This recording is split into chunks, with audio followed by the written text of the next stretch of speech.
بسم اللہ الرحمن الرحیم۔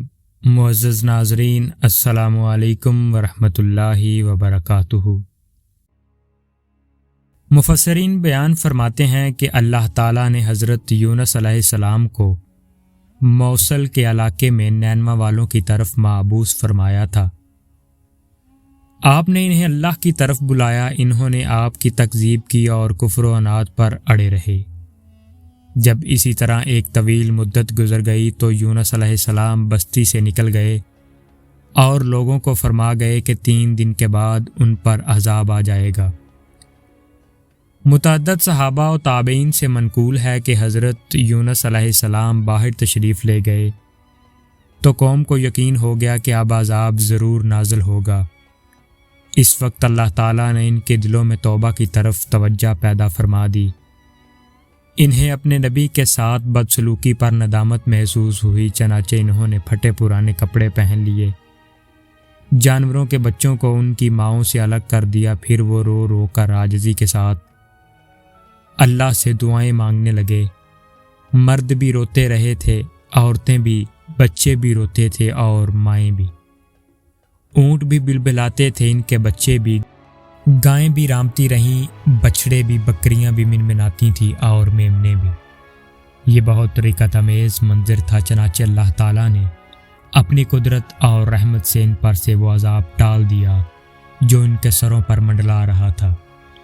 اسی لیے اللہ تعالیٰ نے فرمایا، پس کیوں نہ کوئی بستی ایمان لائی کہ اس کا ایمان لانا اس کے لیے نافع ہوتا، یعنی گزشتہ اقوام میں کوئی ایسی بستی کیوں نہ پائی گئی جو پوری کی پوری ایمان لے آتی۔ معلوم ہوا کہ ایسا نہیں ہوا، بلکہ ایسا ہوا جیسے اللہ تعالیٰ نے فرمایا، اور ہم نے کسی بستی میں کوئی ڈرانے والا نہیں بھیجا مگر وہاں کے خوشحال لوگوں نے کہا کہ جو چیز تم دے کر بھیجے گئے ہو ہم اس کے قائل نہیں۔ پھر کوئی بستی ایسی کیوں نہ ہوئی کہ ایمان لاتی تو اسے اس کا ایمان نفع دیتا، سوائے یونس کی قوم کے۔ جب وہ ایمان لے آئی تو ہم نے رسوائی کے عذاب کو دنیاوی زندگی میں ان پر سے ٹال دیا اور ان کو ایک خاص وقت تک کے لیے زندگی سے فائدہ اٹھانے کا موقع دیا، یعنی وہ سب کے سب ایمان لے آئے۔ مفسرین کا اس بارے میں اختلاف ہے کہ ان کے اس ایمان سے انہیں آخرت میں فائدہ ہوگا یا نہیں، اور جس طرح دنیا کے عذاب سے چھوٹ گئے آخرت کے عذاب سے بھی بچ جائیں گے یا نہیں۔ قرآن مجید کے ظاہری الفاظ سے معلوم ہوتا ہے کہ اس ایمان سے انہیں آخرت میں بھی فائدہ ہوگا، کیونکہ اللہ تعالیٰ نے فرمایا جب وہ ایمان لے آئے، اور فرمایا اور ہم نے اسے 1,00,000 یا اس سے زیادہ آدمیوں کی طرف بھیجا، پس وہ ایمان لے آئے، لہٰذا ہم نے انہیں ایک زمانہ تک فائدے دیے۔ اس دنیاوی فائدہ سے یہ لازم نہیں آتا کہ اخروی عذاب سے نجات حاصل نہ ہو۔ واللہ علم اس قوم کی تعداد 1,00,000 تو یقیناً تھی، اس سے زیادہ کتنی تعداد تھی اس کے بارے میں علماء کے مختلف اقوال ہیں۔ بہرحال جب یونس علیہ السلام اپنی قوم کی وجہ سے دل برداشتہ ہو کر روانہ ہو گئے تو سمندر میں سفر کرنے کے لیے ایک کشتی میں سوار ہوئے۔ کشتی لہروں میں ڈگمگانے اور ہچکولے کھانے لگی اور قریب تھا کہ ڈوب جائے، چنانچہ مسافروں نے مشورے سے یہ طے کیا کہ کرہ اندازی کریں اور جس کے نام کا کرہ نکلے اسے کشتی سے سمندر میں پھینک کر بوجھ کم کریں۔ جب انہوں نے کرہ ڈالا تو کرہ میں اللہ کے نبی حضرت یونس علیہ السلام کا نام نکلا۔ لوگ یونس علیہ السلام کے زہد و تقویٰ سے واقف تھے، انہوں نے آپ کو دریا میں پھینکنا پسند نہ کیا۔ انہوں نے دوبارہ کرہ ڈالا تو پھر آپ کا نام نکل آیا۔ آپ نے چھلانگ لگانے کا ارادہ کیا تو دوسرے مسافروں نے پھر آپ کو منع کر دیا۔ انہوں نے تیسری بار کرہ ڈالا، تب بھی آپ کا نام نکلا، کیونکہ اللہ تعالیٰ کی خاصیت اور مشیت یہی تھی۔ ارشاد باری تعالیٰ ہے، اور بلا شبہ یونس نبیوں میں سے تھے۔ جب وہ بھاگ کر بھری کشتی میں پہنچے اور پھر کرہ اندازی ہوئی تو یہ مغلوب ہو گئے، سو انہیں مچھلی نے نگل لیا اور وہ خود اپنے آپ کو ملامت کرنے لگ گئے۔ جب کرہ میں آپ کا نام نکلا تو آپ کو سمندر میں پھینک دیا گیا۔ اللہ تعالیٰ نے بحیرہ روم کی ایک بڑی مچھلی بھیجی، وہ آپ کو نگل گئی۔ اللہ تعالیٰ نے اسے حکم دیا کہ وہ آپ کا گوشت نہ کھائے اور ہڈی نہ توڑے، کیونکہ آپ علیہ السلام اس مچھلی کا رزق نہیں تھے۔ اس نے آپ کو لے کر تمام سمندروں کا چکر لگایا۔ بعض علماء نے فرمایا کہ اس مچھلی کو اس سے بڑی مچھلی نے نگل لیا تھا۔ حضرت یونس علیہ السلام کی مچھلی کے پیٹ سے پکار، جب آپ مچھلی کے پیٹ میں پہنچ گئے تو آپ نے سوچا کہ آپ فوت ہو گئے ہیں، لیکن آپ نے اپنے اعضاء کو حرکت دی تو اعضاء نے حرکت کی۔ تب آپ کو معلوم ہوا کہ آپ ابھی زندہ ہیں۔ چنانچہ اللہ کے لیے سجدہ میں گر گئے اور فرمایا، یا رب، میں نے ایسی جگہ کو تیرے لیے مسجد بنایا کہ اس طرح کے مقام پر کسی نے تیری عبادت نہیں کی۔ مقصود کلام یہ ہے کہ مچھلی آپ کو لے کر گہرے سمندروں میں گھومنے لگی۔ آپ نے مچھلیوں کو رحمان کی تسبیح کرتے سنا اور کینکریوں سے اللہ کی تسبیح سنی۔ اس مقام پر آپ نے زبان حال سے اور زبان مقال سے فرمایا، جیسے اللہ ذوالجلال نے بیان فرمایا ہے، جو پوشیدہ چیزوں سے باخبر اور مصائب سے نجات دینے والا ہے۔ وہ ہلکی سے ہلکی آواز سنتا ہے اور بڑی سے بڑی دعا قبول کرتا ہے۔ ارشاد بارک تعالیٰ ہے، اور مچھلی والے کو یاد کرو جب وہ اپنی قوم سے ناراض ہو کر وہ غصے کی حالت میں چل دیے اور خیال کیا کہ ہم اس پر قابو نہیں پا سکیں گے۔ آخر اندھیرے میں اللہ کو پکارنے لگے کہ تیرے سوا کوئی معبود نہیں، تو پاک ہے اور بے شک میں قصوروار ہوں۔ تو ہم نے ان کی دعا قبول کر لی اور ان کو غم سے نجات بخشی، اور ایمان والوں کو ہم اسی طرح نجات دیا کرتے ہیں۔ اس نے خیال کیا کہ ہم اس پر قابو نہیں پا سکیں گے کا مطلب یہ ہے کہ آپ نے گمان کیا کہ اللہ آپ پر تنگی اور سختی نہیں کرے گا۔ بالآخر وہ اندھیروں کے اندر سے پکار اٹھا۔ میں اندھیروں سے مراد مچھلی کے پیٹ کا اندھیرا، سمندر کا اندھیرا اور رات کا اندھیرا ہے۔ ایک قول یہ ہے کہ اس مچھلی کو ایک اور مچھلی نے نگل لیا تھا، اس لیے دو مچھلیوں کا اندھیرا اور سمندر کا اندھیرا مراد ہے۔ ارشاد بارک تعالیٰ ہے، پھر اگر وہ اللہ کی پاکیزگی بیان نہ کرتے تو اس روز تک اس کے پیٹ میں رہتے جب کہ لوگوں کو دوبارہ زندہ کیا جائے گا۔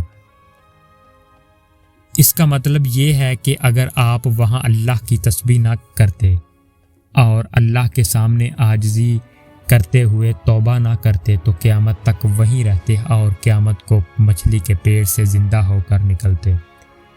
دوسرا مطلب یہ بیان کیا گیا ہے کہ اگر وہ مچھلی کے پیٹ میں جانے سے پہلے اللہ کی تسبیح کرنے والے یعنی اللہ کی اطاعت کرنے والے، نماز پڑھنے والے اور ذکر الہی کرنے والے نہ ہوتے تو نجات نہ پاتے۔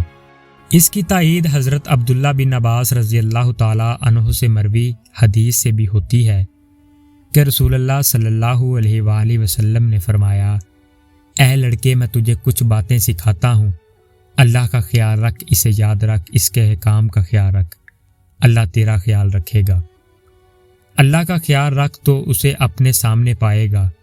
راحت کے وقت اللہ کے ہاں معروف ہو، یعنی اس سے تعلق جوڑ کر رکھو، وہ مشکل کے وقت تجھے پہچانے گا۔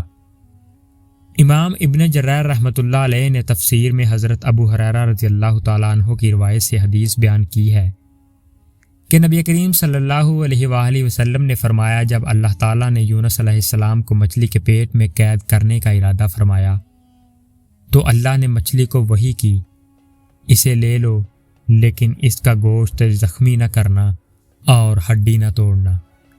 مچھلی نے یونس علیہ السلام کو اٹھا کر سمندروں کا چکر لگایا۔ یونس علیہ السلام نے سمجھا کہ وہ فوت ہو گئے ہیں، پھر اپنا سر ہلایا تو محسوس کیا کہ وہ زندہ ہیں۔ پھر انہوں نے اپنے رب سے دعا کی، اللہ نے دعا قبول فرمائی، اور جب مچھلی سمندر کی تہہ تک پہنچی تو یونس کو ایک آواز سنائی دی۔ آپ نے دل میں کہا، یہ کیا ہے؟ اللہ تعالیٰ نے آپ کی طرف وحی کی، یہ سمندر کے جانوروں کی تسبیح کرنے کی آواز ہے۔ مچھلی کو حکم دیا تو اس نے آپ کو ساحل پر لا ڈالا، اور جیسے اللہ تعالیٰ نے فرمایا وہ اس وقت بیمار تھے۔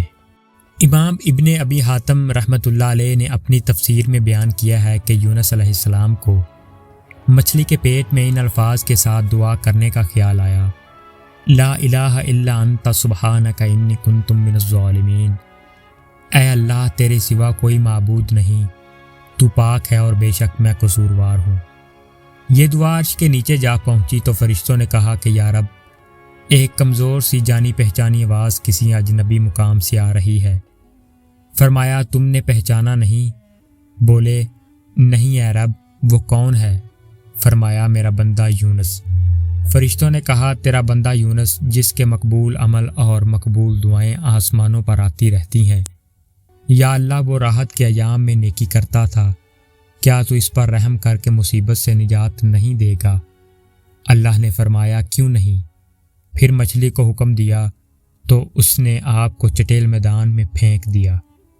اللہ تعالیٰ نے فرمایا یعنی ہم نے اسے ڈال دیا بنجر مقام پر جس میں کوئی درخت نہ تھا، اور آپ بیمار یعنی کمزور تھے۔ ابن عباس رضی اللہ تعالیٰ عنہ نے فرمایا وہ نوزائیدہ بچے کی طرح تھے، ہم نے اس پر ایک بیلدار درخت اگا دیا۔ متعدد صحابہ رضی اللہ تعالیٰ عنہ تابعین بیان کرتے ہیں کہ یہ کدو کی بیل تھی۔ علماء کرام فرماتے ہیں کہ کدو اگانے میں بہت سی حکمتیں تھیں۔ اس کے پتے انتہائی ملائم، تعداد میں زیادہ اور سایہ مہیا کرنے والے ہوتے ہیں۔ مکھی اس کے قریب نہیں آتی، اس کا پھل شروع سے آخر تک کھایا جاتا ہے۔ اس کے چھلکے اور بیج سے بھی فائدہ اٹھایا جاتا ہے، یہ دماغ کو قوت دیتا ہے اور بہت سے فوائد کا حامل ہے۔ اللہ تعالیٰ کے حکم سے ایک جنگلی ہرنی صبح و شام آ کر آپ کو دودھ پلاتی تھی۔ یہ آپ پر اللہ کی رحمت اور اس کا احسان تھا، اس لیے اللہ تعالیٰ نے فرمایا پھر ہم نے ان کی دعا قبول کر لی اور ان کو غم سے نجات بخشی، اور ایمان والوں کو ہم اسی طرح نجات دیا کرتے ہیں۔ یعنی ہم سے جو کوئی دعا کرے اور ہماری پناہ کا طالب ہو، ہم اس کے ساتھ اسی طرح احسان کرتے ہیں۔ وما علینا الا البلاغ المبین۔ شکریہ۔